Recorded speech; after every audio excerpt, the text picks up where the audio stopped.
అధికారం చేపట్టిన నెల రోజుల్లోనే ట్రంప్ ప్రజా వ్యతిరేకతను మూటగట్టుకుంటున్నారా? ప్రభుత్వ ఉద్యోగులు, సాధారణ ప్రజలు రగిలిపోతున్నారా?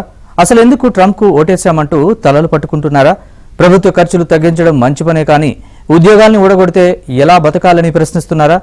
అమెరికాలో ధరలు పెరగడంతో ట్రంప్ అప్రూవల్ రేటింగ్స్ పడిపోతున్నాయా? Watch this report.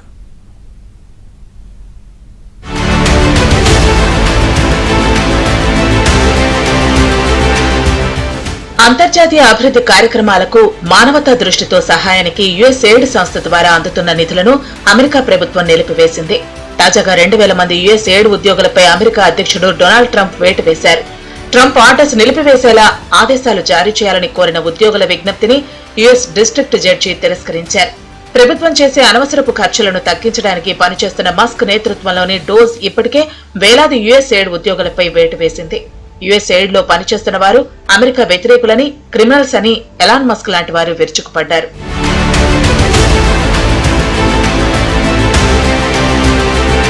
ఉద్యోగులకు వ్యతిరేకంగా తీసుకుంటున్న చర్యలను ట్రంప్ సమర్థించుకున్నారు. ప్రభుత్వ సైజ్ తగ్గించడం చరిత్రలో ఎవరూ ఎన్నడూ చూడనిదిగా పేర్కొన్నారు. ఉద్యోగులను తగ్గించడం ద్వారా అనవసర వ్యయాన్ని, వేధింపులను అడ్డుకోవచ్చని ట్రంప్ అభిప్రాయపడ్డారు. ప్రభుత్వాన్ని ప్రక్షాళన చేయాలని, అమెరికా మెక్సికో సరిహద్దుల్లో అక్రమ వలసలను అరికట్టాలని, పన్నులను తగ్గించాలని ప్రజలు తనకు ఓటేశారని తెలిపారు.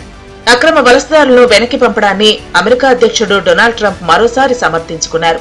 సరైన పత్రాల్లేని దొంగలను, మోసగాళ్లను, విదేశీయులను పంపించడం ద్వారా బురదను వదిలించుకుంటున్నామని స్పష్టం చేశారు. You say, Jim Smith, you've done a hell of a lousy job. You're late and you don't treat our vets right.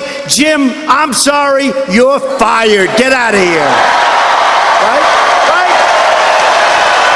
Trump భారీ మెజార్టీతో గెలిచినా ఆయన అప్రూవల్ రేటింగ్స్ క్రమంగా తగ్గుతున్నాయి.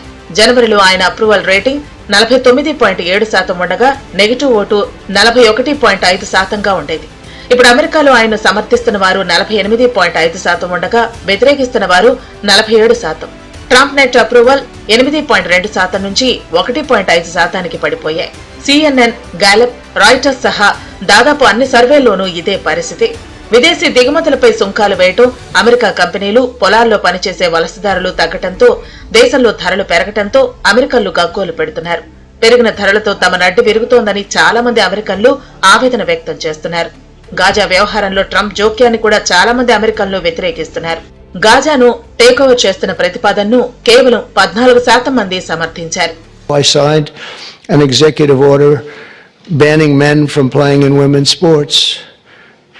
Many Democrats are fighting me on that. I hope you continue because you'll never win another race. Is Maine here, the governor of Maine? Are you not going to comply with it? We are the federal law. Well, you better do it. You better do it because you're not going to get any federal funding. అక్రమ వలసదారులను మూకమ్మడిగా వెనక్కి పంపించడానికి కేవలం 41% మంది అమెరికన్లే మద్దతిస్తున్నారు. Birth right citizenship ను తొలగించడాన్ని 39% మంది support చేస్తుండగా majority ప్రజలు వ్యతిరేకిస్తున్నారు. ఎలాన్ మస్క్ ఉద్యోగులపై చెలరేగిపోవటం, నోరు జారడంపై అమెరికన్లు గుర్రుగా ఉన్నారు. అమెరికాలో అత్యంత అన్పాపులర్ వ్యక్తుల జాబితాలో చేరారు ఎలాన్ మస్క్.